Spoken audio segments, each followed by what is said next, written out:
said it, we will safeguard the confidentiality of our program through this criminal contempt, to expose this program and to expose other witnesses to threats and intimidation. We therefore will not disclose the operational elements of the program, but we will, upon request by any authority which wants to dig in further into this matter, be able to present this information with the confidentiality that it deserves. In fact, one of the things I like about Wekesa is a man full of contradictions. I think what has happened is Wekesa came to us, and I think it was covered in part of the media. And I want to be grateful to the Star for availing all copies to us. Wekesa is the witness on the 6th or the 5th of January, who said he almost nearly escaped death. Wekesa was the same witness who said that he was sent 3,000 shillings, of which his statement to the commission is here on the levels of threat, together with the evidence that he presented to the commission. Wekesa is the same witness, again, who went to the Nairobi Star on 8th and said that he attended poll planning meetings to plan for the violence. Wekesa is the same man who keeps changing every story and every chronology of events. I have read the contents of his malicious affidavit, and I said we will present information of these inconsistencies and irregularities to any investigative or any authority or that feels compelled to determine the truth of this matter. I said we produce witness protection interventions within the recognizable international best practices.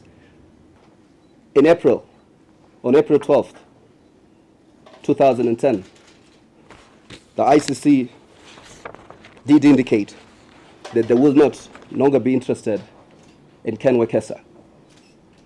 The reason we did not discontinue the protection of Ken Wekesa is that it was at that point that the ICC was establishing initial contact with the witnesses and our protection and those who had already recorded statements to the ICC.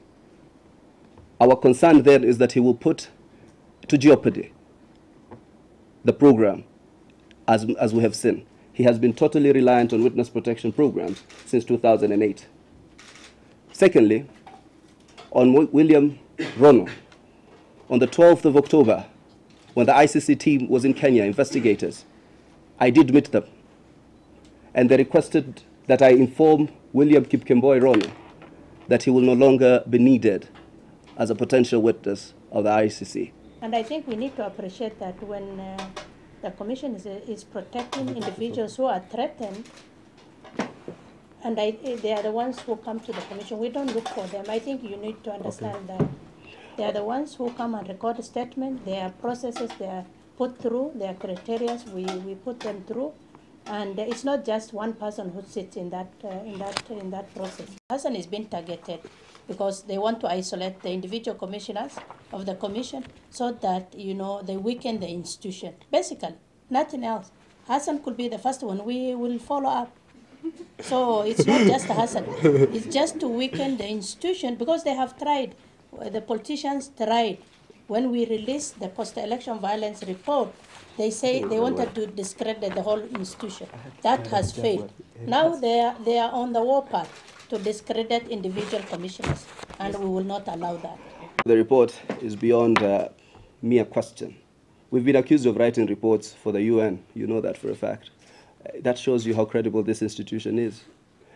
So I think you would expect such kind of things. In legal strategy, you do go for credibilities. You do go for anything that you can cling on, anything you can attack on.